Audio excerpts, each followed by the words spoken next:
Ephesians 4:32. Be kind and loving to each other.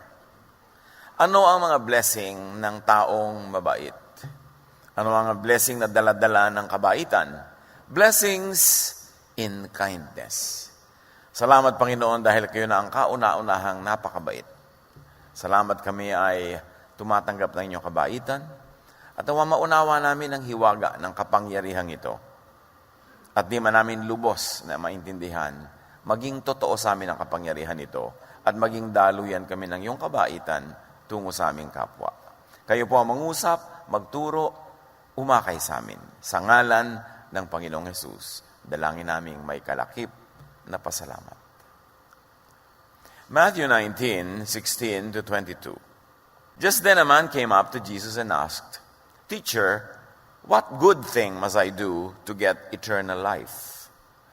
Jesus answered, "If you want to be perfect," now perfection and eternal life being referred to by Jesus in the same breath, "go, sell your possessions and give to the poor." In other words, be kind, especially to the needy. You will have treasure in heaven. Now heaven, eternal life, perfection, timelessness, all being discussed in one sentence. Then Jesus says, "Come, follow me." When the young man heard this, he went away sad because he had great wealth. Napakagandang tanong, napakagandang sagot. What must I do to have eternal life? What must I do to have perfection? What must I do to be in heaven or to have heaven in me? And Jesus says, be kind. And that will happen. How can I be kind? Well, you have a lot of money. A lot of people are so needy. Sell your property, give them to the poor, then come and share my happiness. Be with me. Follow me. Do life my way. And he went away sad. He did not want to be kind. Matthew 19:21-22. Kung ating isip-isipin, sumagot si Jesus, kung ibig mong maging ganap, if you want to be perfect, ipagbili mo ang iyong kahari-arian at ipamahagi sa mga mahihirap ang pinagbilhan. In other words, the way to that eternal life, to that timeless bliss and happiness, to that so-called heaven, Jesus says, be kind. Love people. Use the power that you have to empower others. Lift people up. Ang pag-ibig sa kapwa ay kitang-kita dito ang ipinapakita ni Jesus na pag-ibig din sa sarili. Gusto mong mahalin ang sarili mo? Gusto mong magkaroon ng eternal life? Gusto mong makaranas ng heaven in your heart? A slice of heaven? Well, mahalin mo ang iyong kapwa. Kasi ang paraan, ang daan para ka makarating sa ganung estado ay mahalin mo muna ang iba. Na kung ibig mo talagang mahalin ang iyong sarili, mahalin mo muna ang iyong kapwa. Hindi ka pinagbabawalang mahalin ang iyong sarili, pero ang paraan sa pagmamahal sa sarili ay sa pamamagitan ng pagtulong sa mga nangangailangan, paggawa ng kabutihan sa nangangailangan nito. Kapwa muna. Kaya ang tawag kay Jesus at ang kanyang mga ginagawa at mga sumasama sa kanya, the way, ang daan. Kasi marami siyang daan na itinuro na hindi naman yun ang kinaugalian na daan ng kanilang traditional beliefs.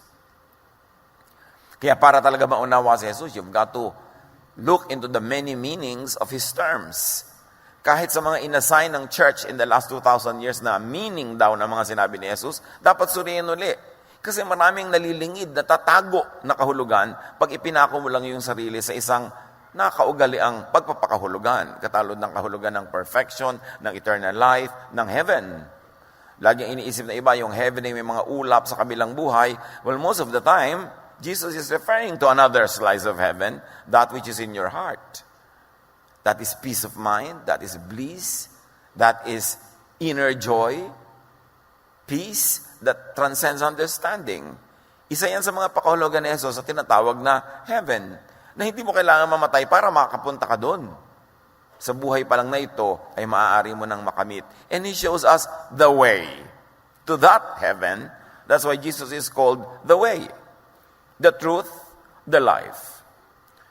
So para sa kanya, perfection, which the man was referring to as eternal life, is in being kind to the needy. At sabi ni Jesus, magkakaroon ka ng kayamanan sa langit. Langit na naman dito, the kingdom of God. Hindi lamang yung pupuntahan mo pag namatay ka na, kundi yung the kingdom of God in and within you. Yung hindi mo kailangang puntahan sa ibang lugar kasi dala-dala mo nasa iyong puso. Luke 17:21, Jesus says, people will not say, look, God's kingdom is here. Or, there it is. No. God's kingdom is here with you. In other words, God's kingdom is inside you. Yun ang sabi ni Jesus.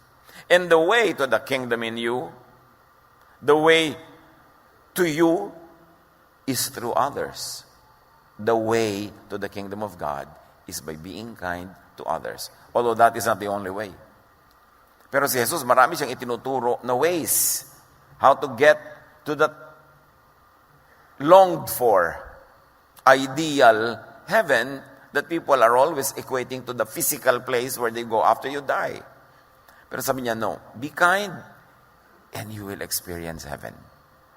You will experience timeless life, eternal life, na kahit maigsi, kahit sandali, kahit saglit, but it is timeless, it cannot be measured.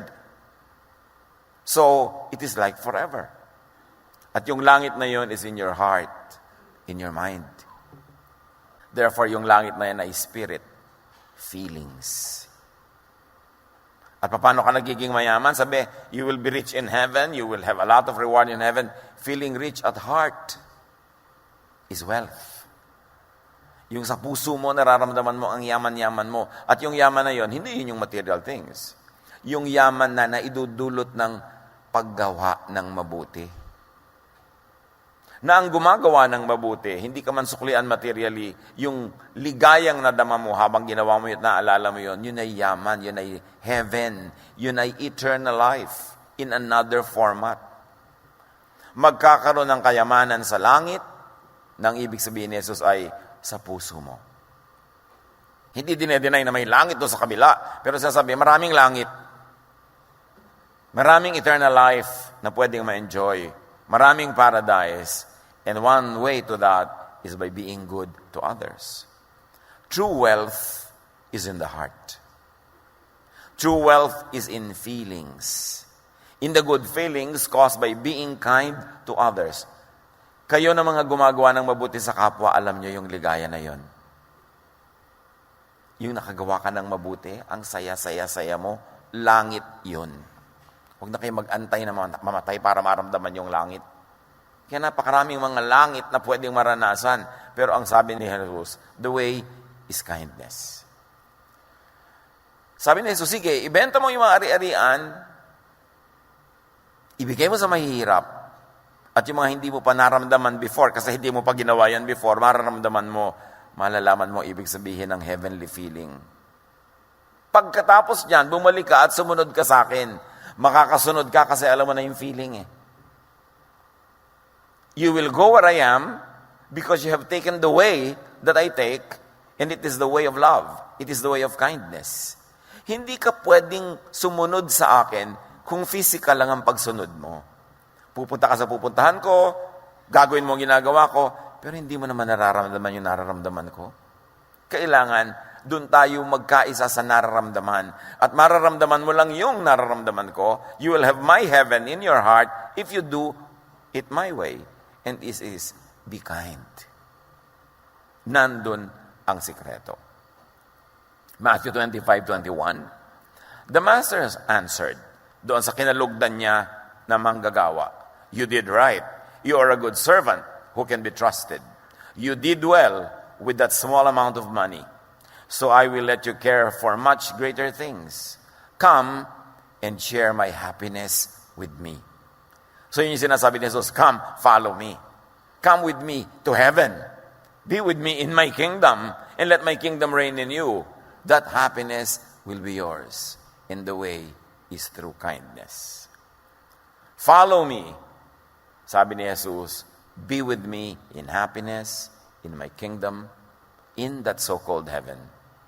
Follow means I will reign in your heart, and your heart will be my kingdom. Your heart will be heaven within you. Kaya sabi niya, The kingdom of God is within you. Nasa puso. Kailangan nararamdaman mo. Kasi ramdam pag nag-ahari sa iyo ang Diyos. At sa pagpapatuloy ni Jesus, at sa kwentong ito, narinig ng mayaman yung sinabi ni Jesus, nalungkot. Pagkarinig nito, malungkot na umalis ang binata sapagkat siya'y napakayaman. So you see, malungkot is negative feelings. Ang sinasabi ni Jesus, come and share my happiness. That's positive feelings. And what makes the difference between negative and positive feelings is your willingness in your actual deed to be kind. So malungkot siya, negative feelings, kabaligtaran ng positive feelings or happiness, meaning ang malungkot means non-heaven, and it could be hell. So you can have heaven, you can have hell in this life as well. You don't have to wait to die. Kasi pag malungkot ka, hell yun. Pag masaya ka, heaven yun. At sinabi ni Jesus, maraming kasiyahan, maraming daan para sumaya, at isa ang tinuturo ko sa iyong pinaka-epektibong paraan para magkaroon ka ng langit sa iyong puso. Gumawa ka ng mabuti, maging mabuti ka at mabait sa kapwa. Pero nalungkot siya kasi ayaw niya mag-share. Mas mahal niya ang kayamanan higit sa kapwa-tao, which means mas mahal niya ang kayamanan kaysa kanyang sarili, kasi ang sabi, mahalin mo ang iyong kapwa tulad ng pagmamahal mo sa iyong sarili. So kung hindi mo mahal ang iyong kapwa, ang totoo nun, hindi mo rin mahal ang iyong sarili. Sa pag-maintain mo ng kayamanan, akala mo minamahal mo ang sarili mo? No. Kasi yun ang naging hadlang para ka nga sumaya, edi hindi pala. Mas mahal niya ang kanyang sarili higit sa langit, higit sa Diyos, higit kay Jesus. Therefore, hindi totoong ibig niyang sumunod kay Jesus. Yung maiksing kwento na yun, pag inanalyze mo, sabi niya, Master, gusto ko pong sumunod sa inyo. Talaga? O sige, my way is the way of kindness. You want to take it my way? Do it my way, then be kind. How can I be kind? Well, give your money to the needy kasi they are very needy. Not that pag susunod ka kay Jesus, gusto niya maubos ang kayamanan mo rin. No. Alam kasi ni Jesus na ang hadlang sa taong ito, yung pag-ibig niya sa kayamanan niya.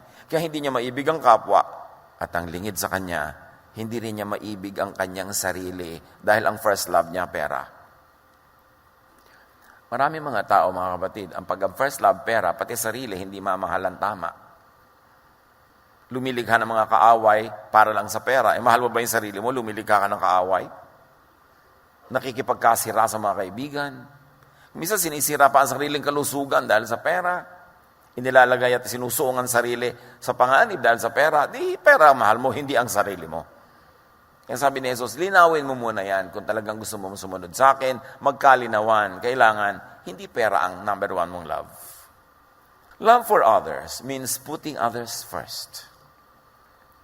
1 Corinthians 10:33, tularan ninyo ang ginagawa ko, sabi ni Pablo. Sinisikap kong mabigyang kasiyahan ng lahat ng tao sa bawat ginagawa ko. Hindi ko inuuna ang sarili kong kapakanan, kundi ang kapakanan ng marami. So selfishness and kindness means hell. It doesn't mean heaven. So yung mga tao makasarili, mga taong unkind, wala sila sa heaven ngayon. Kahit kiniklaim nila na pupunta sila sa heaven in the future because of some religious affiliation or something they did in their lives. Pero ngayon, pagka ikay makasarili at hindi ka mabait, kahit linlangin mo ang iyong sarili, hindi ka masaya. Ano ang mga blessings in, of, and for kindness? Ano ang blessing para sa mabait? Ano ang blessing ng kabaitan? Ano ang blessing na dinadala ng kabaitan? Kindness is easy and easier for the brain. Interestingly, there has been a lot of scientific studies on the brain and on the emotions and the lifestyles of people. At marami ng findings ang siyensya, and one of that is, mas madali maluwag ang isip ng taong mabait. Mas madaling dalhin ng isip ang kabaitan kaysa yung kabaligtaran nito. Why? Because humans are social beings. And we succeed more easily by cooperating with others. Kahit nga, di ba, yung mga hunter dogs, pag nag-hunt sila, sama-sama para sila magtagumpay. Even lions, when they hunt, sama-sama sila para magtagumpay. Ang mga isda, ang dami nila nagsasama-sama para pag may kumain sa 10, may buhay pang 20 para magtagumpay yung species nila. Laging ang tagumpay sa cooperation. And cooperation, for it to happen, needs interconnection. At sa interconnection, makakasali ka lang sa interconnectivity ng mga kapwa mo kung ikay mabait. Mapupwera ka pagka hindi ka mabait, pag ayaw nila sa'yo, pag galit sila sa'yo, mas maloob nila sa'yo, puwera ka. That's why kindness is hardwired into our brains. Studies of the brain, studies of the mind have discovered that really the mind is designed for kindness. That the mind is more at peace, it is more rested, it is happier when it is doing acts of kindness. And it has been found out that it takes more effort for our brains to be unkind than to be kind. Obserbahan nyo mga kapatid, talaga naman nakakapagod yung maging selfish. Nakakatanda, nakaka-stress. Bakit? Selfishness makes the brain consider and analyze a lot more things. Selfishness makes the brain work harder or hard. Yung pag selfish ka, iniisip mo, paano ko kaya maiisahan itong mga taong ito? Paano ko kaya iiwasan itong utang? Paano kaya ako tataka sa mga mamamas ko? Paano kaya ako makakalamang? Paano kaya ako magbumukha-mukhang mahirap para walang lumapit sa akin at magpatulong? Paano ko kaya masosolo tong isang ro ng silya na ito? Paano ko kaya makukuha ang gusto kong kuhanin? Selfishness makes you work so hard. Pagod ang utak ng makasarili. Selfishness is stressful. Nakakatanda. Yung masyadong karamutan. Maraming isipin ang makasarili. Maraming isipin yung unkind. Bukas pa lang may pupuntahan ngayon, dinedesign na kung paano siya makakalundag sa pila. Paano maiisahan ng makamag-anak niya sa mga mana pag namatay yung matanda. Yung ang daming binabalak ng taong selfish. Pagod ang isip niya. Hindi tahimik. Matthew 5:43, narinig niyo yung sinabi, ibigin mo ang iyong kapwa at kamuhian mo ang iyong kaaway. Ngunit ito naman ang sinasabi ko, ibigin ninyo ang inyong mga kaaway at ipanalangin ninyo ang mga umuusig sa inyo. Bakit yun ang turo ni Jesus? Doon tahimik. O may kaaway ka, ipinag-pray mo, edi nawala na yung galit mo, pinatawad mo na siya. Kasi galit na galit ka at isip ka ng isip ng paraan kung paano ka makapagiganti. Mas madaling maging mabait. Mas madaling maging mabuti. Kaya sabi ni Jesus, sundin nyo ang aking paraan. Marami kayong kaaway, patawarin nyo, ipanalangin nyo. O pinipilit niyang hingin ng jacket mo, ibigay mo ang t-shirt mo. Tahimik ka. Sabi niya, you know what? My yoke is easy. My burden is light. You will find rest for your souls. Agawan kayo ng agawan sa kaprasong mana, agawan kayo ng lupang mamanahin na nasa kuko ng namatay niyo magulang. Nag-aaway-away, generational gulo para sa kaprasong bagay. So niyo, alam niyo, ibigay niyo, magpatawad kayo, panalangin niyo sila, ang beneficiary nun kayo kasi matatahimik kayo eh. Unsociable individuals are disadvantaged. Why? Because struggle is a fact of life. And sociability and cooperation are equally important. Kaya yung kindness, altruism, yung talagang unreserved goodness to others is present in nature, even in animals and plants. Ang tawag ng mga biologists dyan, survival of the selfless. It helps the group to survive and to win. Kaya hayop, kaya halaman. Alam niyo mga halaman, pag nasa gubat kayo o maraming puno, tumingala kayo sa taas, makikita niyo ang mga dahon nila hindi nagpapatong-patong. Meron silang ino-observe na mga boundaries. Kaya pag meron ditong malaking halaman, meron ditong isang halaman, ang gawin niya, dito siya pupunta para hindi sila magagawan. Ma-observe niya yan. At ayon sa mga pag-aaral, very interesting, ang mga ugat ng halaman ay nag-uusap. May interconnectivity ang mga ugat-ugat. Pagka merong mga kapwa nila halaman na kulang sa nutrient, naglilipat yung ibang ugat sa kanyang lugar para makuha nung nangangayayat na halaman. Pag may isang halaman na ina-attack ng mga insekto o mga kalaban, nagsesend siya ng signal through the roots to announce it to the others para maihanda nila ang kanilang sarili. Kaya sa ilalim ng lupa, maraming nagaganap sa mga ugat-ugat ng mga halaman. Makikita natin yan. It's very, very wonderful na kung visible lang to the human eye, the interconnectivity of the roots. Tapos sa paggawa ka ng bahay, nilagyan mo ng pader sa gitna, killjoy ka talaga. Nagkahiwa-hiwala yung mga halaman. Di ba?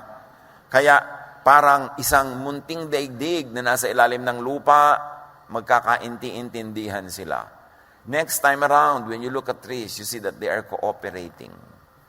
Ano mga trees kasi, hindi naman sila nakakaalis pagka ina-attack sila ng insect, so nagre-release sila ng mga chemicals na insect repellents. Kaya ngayon, yung mga bio-wise kind of pagpapaalis sa mga insekto, gumagamit ng plants because they have already perfected that way of driving insects away. Not killing them, but driving them away. By the way, kung gumagamit kayo ng mga insecticide, you are killing yourself softly. What kills the mosquito also kills you. Except that isang patak lang sa mosquito, sa'yo, isang drum. Dahil hindi ka nakakalanghap ng isang drum, hindi ka namamatay agad. Pero over time, naiipon sa katawan mo, may effect yun. Don't kill insects. Just drive them away. Especially with insect repellent sa mga halaman. Kasi what kills them kills you. Pareho lang kayong humihinga ng oxygen. Importanteng isipin natin yan. Ephesians 4:25-28. Dahil dito, itakwil na natin ang pagsisinungaling. Tayong lahat ay magsabi ng totoo sa isa't isa. Sapagkat tayo ay bahagi ng isang katawan. Kung magagalit man kayo, iwasan ninyo na kayo'y magkasala. Huwag ninyong hayaang lumubog ang araw na galit pa rin kayo. Huwag ninyong bigyan ng pagkakataon ng dyablo. Ang magnanakaw ay huwag nang magnakaw. Sa halip, maghanap siya ng marangal na ikabubuhay para makatulong sa mga nangangailangan. Ano ang diwa at puso ng katuruan na ito? Cooperate with people. Be likable. Be trustworthy. Huwag ka magsinungaling. Kasi next time, pagka nagsasabi ka, hindi ka na paniniwalaan, wala nang tutulong sa'yo, lugi ka na. Because you thrive in cooperation. Huwag ka na magalit na matagal. Kasi pag magalit, lumalayo ka. O sila lumalayo sa'yo, lugi ka. Wala kang kaka-ooperate sa buhay. So, importante yan. Huwag ka magnakaw kasi hindi ka pagkakatiwalaan. In fact, mag-create ka ng honest surplus income nang makatulong ka sa iba. Para ano? Para magustuhan ka nila. Para kasama ka na naman sa asosasyon. Kasi ang talagang tunay na survival at ang tunay na pamumulaklak at pamumunga ng buhay, marami kang katulong. Maraming tumutulong sa iyo at marami ka rin tinutulungan. That is the design. Therefore, ang turo ni Jesus is kindness to one another. Goodwill, cooperation. It means your own happiness.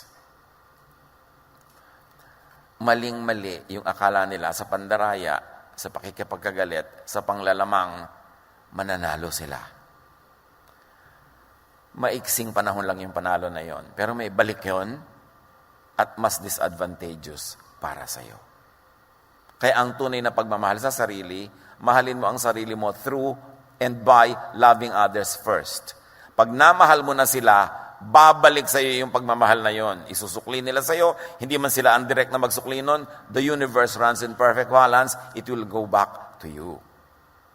Pero yung pagmamahal na ayaw mo nang ibigay sa kanya para bumalik sa iyo, yung pagmamahal mo, tinitiyak mo sa iyo lang, akin lang, hindi ko aalisin. In this kind of arrangement, you lose what you keep. Because in the world of love, you keep only what you give away. And you lose what you selfishly tried to keep for yourself. Yan ang mga kabalintunaan ng buhay. Ano pa ang benefit ng kindness? Blessing ng kindness? Kindness is healthful for the brain. Needless to say again. Researchers have studied people who donated a kidney to a complete stranger. Alam nyo ba na may mga tao na yung isang kidney nila, sa dalawang kidney only na meron sila, merong mga nagbibigay niyan to complete strangers. At sinundan sila ng mga pag-aaral. Ano ang mga findings? Extreme altruist brain structure differed from a normal person's. Yung sobrang bait, extreme ng bait, iba ang itsura ng brain niya sa mga karaniwang tao lamang. Extremely kind people, yung brain nila are opposite of what a psychopath's brain look like. And you know, a psychopath, one of the definitions ng psychopath, people who have less or no compassion. Yung psychopath. Yung taong mababait, gumagawa ng mga kabutihan at kabaitan, ibang-iba ang shape ng brain nila, ibang-iba ang structure, ibang-iba ang pagkakabuo ng brain nila kaysa sa mga taong psychopath or walang pagmamahal, walang compassion, walang alalahanin tungkol sa iba. Kaya ang sabi ng Romans 12:2, do not conform to the pattern of this world, but be transformed by the renewing of your mind. Then you will be able to test and approve what God's will is, His good, pleasing, and perfect will. In other words, baguhin ang buong buhay, baguhin ang pag-iisip. Kaiisip mo ng kabaitan, yung shape ng brain mo naiiba, nagiging shape ng mabait na brain. Kasi ganyan lang yan eh. Either talagang yung brain mo, nando na inborn na ang bait-bait. So lahat ng gagawin mo, puro kabaitan. O sa kagagawa mo ng kabaitan, kahit sa simula ay mahirap gawin, napapasunod mo rin yung brain mo. Kaya yan ang puro itinuturo sa Bible. Tinuturo ni Jesus, magbait ka. Akala ng iba, dinulugi ako. No. Because in the long run, yan ang talagang way to prosperity, the way to goodness and kindness, and the way to eternal life, the way to heaven, the way to a heaven, a slice of it being experienced by you in this life. Kindness is the way to happiness, not unkindness. Alalahanin nyo lang mga taong kilala nyo, yung talagang mababait at saka yung talagang mga hindi mababait. Sa palagay nyo, sino talaga yung masaya? Hindi mahirap masabi. Because kindness is the way to happiness. Again, studies have shown that unkindness creates fluctuating happiness. Sa mga sinusundan ng mga tao at pinag-aaralan ng kanilang ginagawa at nagiging bunga sa kanilang emosyon, yung mga unkind, yung mga cruel, nagkakaroon din yan ng happiness. Yung mga distorted pleasure. Pero sandali lang. Tapos wala uli. Kaya kailangan gumawa na naman sila ng mali, ng masama, para maramdaman na naman nila yung baluktot nilang kaligayahan na yun. Because unkindness creates ever-changing, transient happiness. But kindness results in a longer-lasting and authentic happiness. Interestingly, a lot of studies have been done in this field. Happy people are kind people. And kind people, or those who do kindness, become happy. Kahit sa simula, plastic ka pa lang sa kabaitan mo. Kauulit-ulit mo yan ang naging habit mo, naging yun na ang shape ng brain mo, nagiging totoo na ang iyong kaligayahan. Kaya sanayan yan eh. Dapat sanayan ang sarili sa paggawa ng mabuti, ng mabait, kaysa sa paggawa ng kabaligtaran nun. James 3:16, sapagkat saan man naghahari ang inggit at makasariling hangarin, maghahari din doon ang kaguluhan at lahat ng uri ng masamang gawa.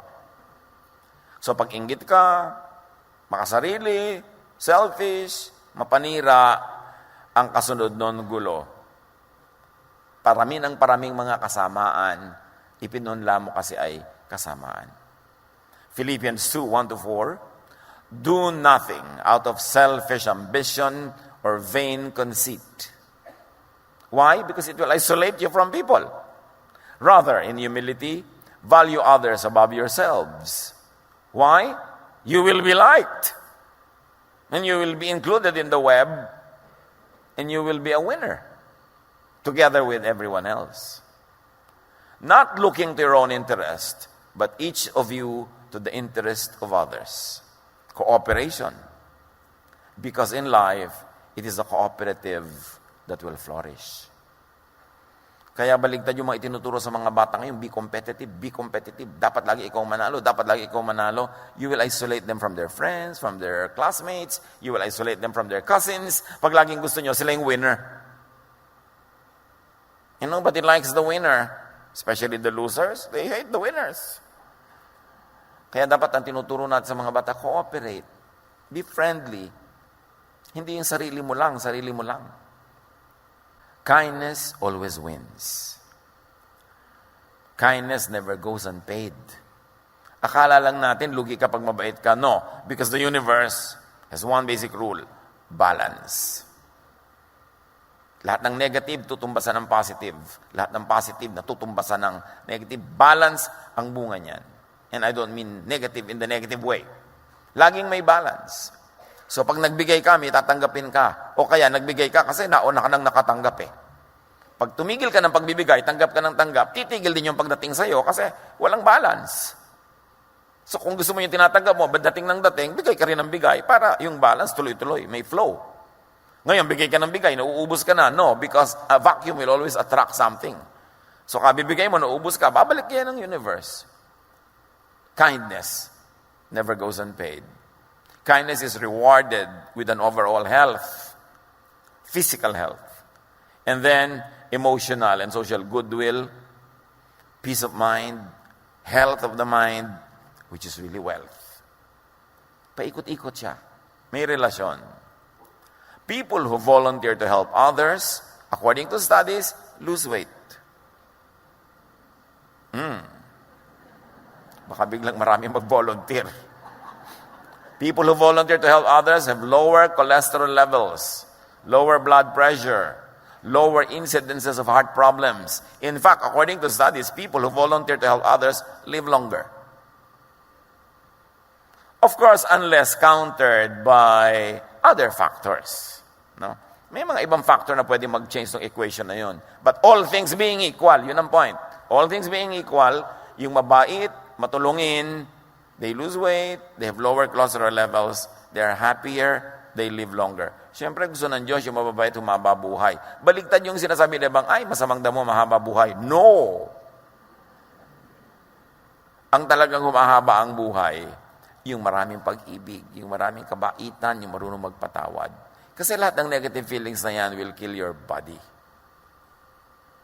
Proverbs 28:27, those who give to the poor will lack nothing, but those who close their eyes to them receive many curses.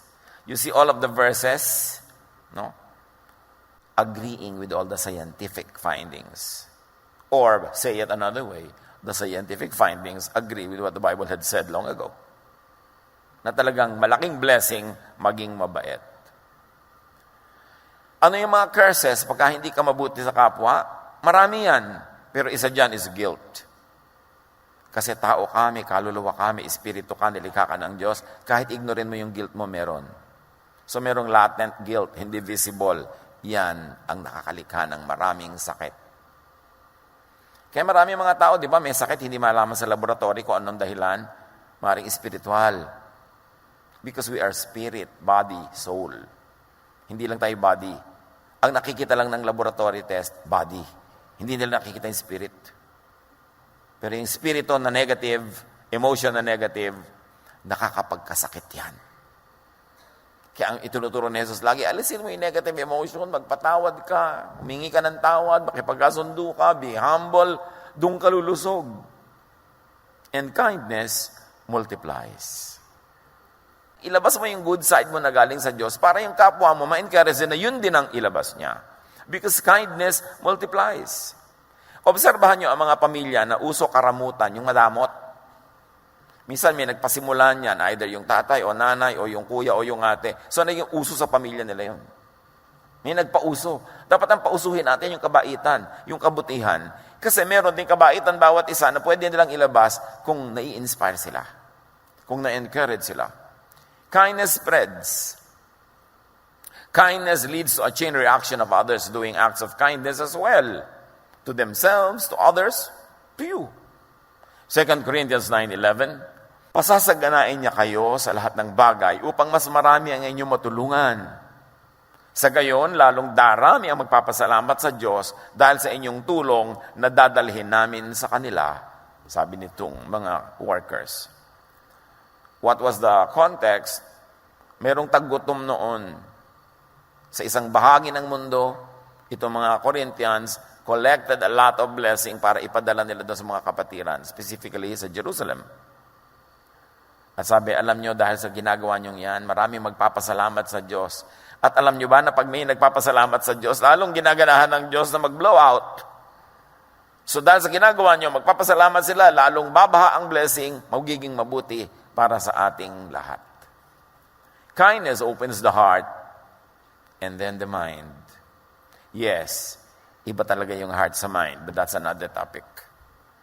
But you begin with the mind, you can affect the heart. When you affect the heart, you can go to the mind. Kahit ano yung bukas na entry point, doon ka pumasok.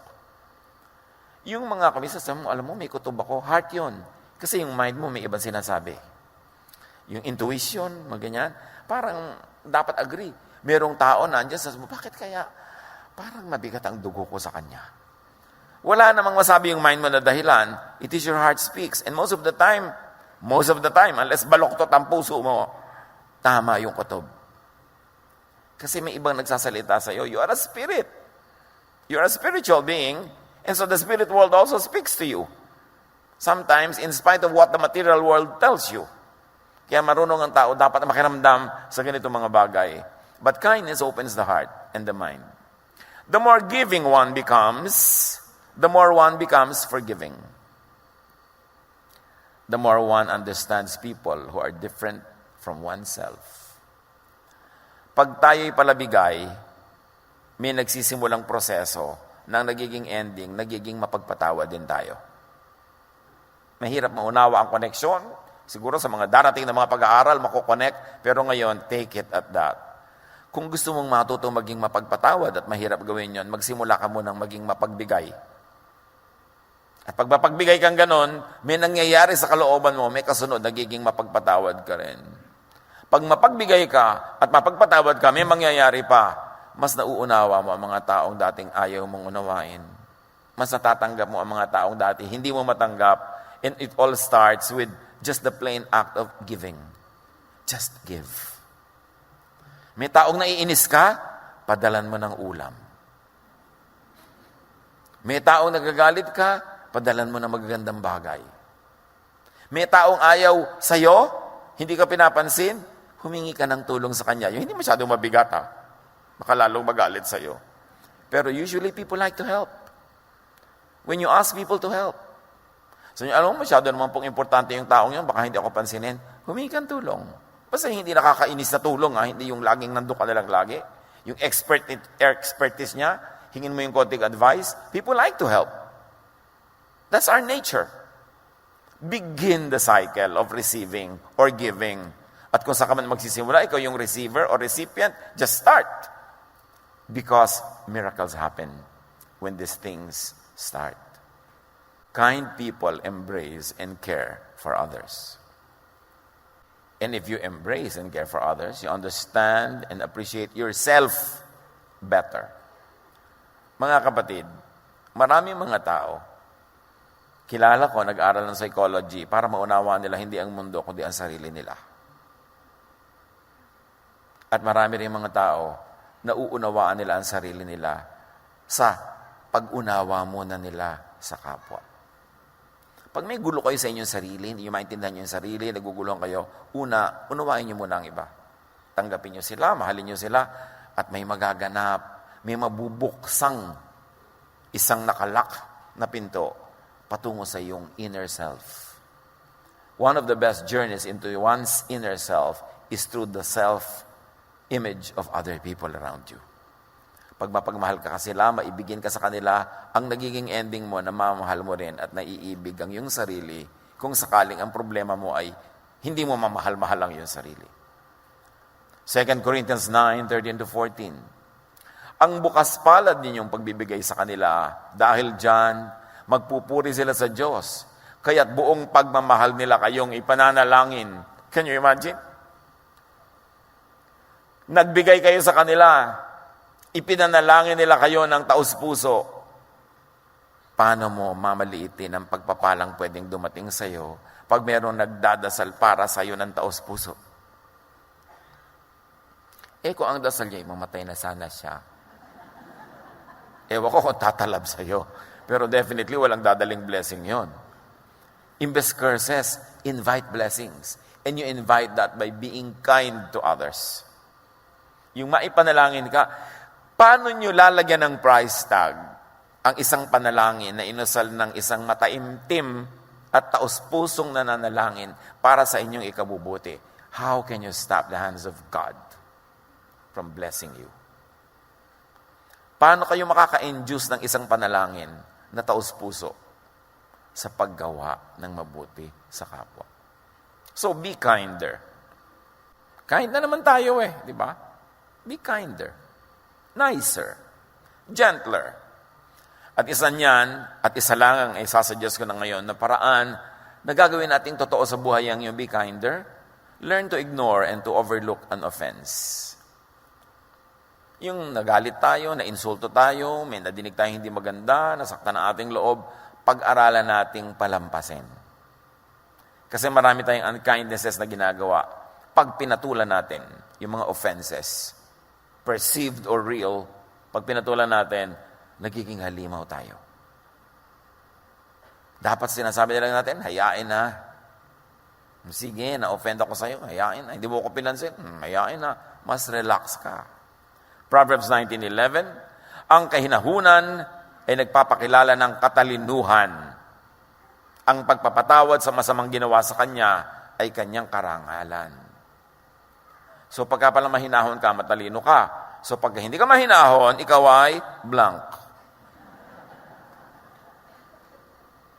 At pag nagpapatawad ka, karangalan mo yon. Napakaganda nun. Don't get even. Huwag gumanti. Forgive an offense. Kung hanggang ngayon, dala-dala nyo pa sa puso nyo yung mga offenses na natanggap nyo, kung kani-kanino, bit-bit nyo pa, dala-dala nyo, pasan-pasan nyo, bitawan nyo na para kayo mapahinga. Karangalan na magpatawad. Katalinuhan na hindi pumatol. Colossians 3:13, bear with each other and forgive one another. If any of you has a grievance against someone, forgive as the Lord forgave you. What will it lead to? Restoration, unity, kindness, happiness. They are very interrelated. Do not return an offense. Huwag gumante. Do not take revenge. Isang malaking kahangalan na maghiganti. Tumabla. When you get even with people, it means you go down to their level. Pag pumatol ka, bababa ka sa kanilang kalagayan, pareho na lang kayo. So ano pa ngayon ang ipagmamalaki mo? Pareho na lang kayo. Romans 12:17-18, do not repay anyone for evil. Be careful to do what is right in the eyes of everyone. If it is possible, as far as it depends on you, live at peace with everyone. Kind people bless others. Kind people are blessed by the Lord and by others. And blessed people are kind. It's a cycle. Turuan niyo po kami, Panginoon, kung paano gagawing totoong-totoo ito sa pang-araw-araw naming buhay, na kami maging mabuti at mabait. Mabuti sa isip, mabait sa gawa. Hindi lang sa isip, kundi may gawa. Turuan niyo kami, Lord, to start a cycle of goodness and kindness, of unity, of wholeness, cooperation, fruitfulness. At kung meron sa aming nakulong sa mga cycles of negative feelings, of anger, of revenge, give us that enlightenment so we can get out of it. At magsimula kami ng cycles of love, of goodness, of kindness. Mabuti para sa aming kapwa, mabuti rin para sa amin. Pagbulay-bulayan na nito mga kapatid at isipin kung may dapat patawarin na, merong dapat ng kalimutan na, mga hinanakit at sama ng loob, kalimutan na, start afresh, be kind, and please the Lord. As we please the Lord, all the good intentions of heaven will come our way. Magbulay-bulay, mag-isip-isip sumandali.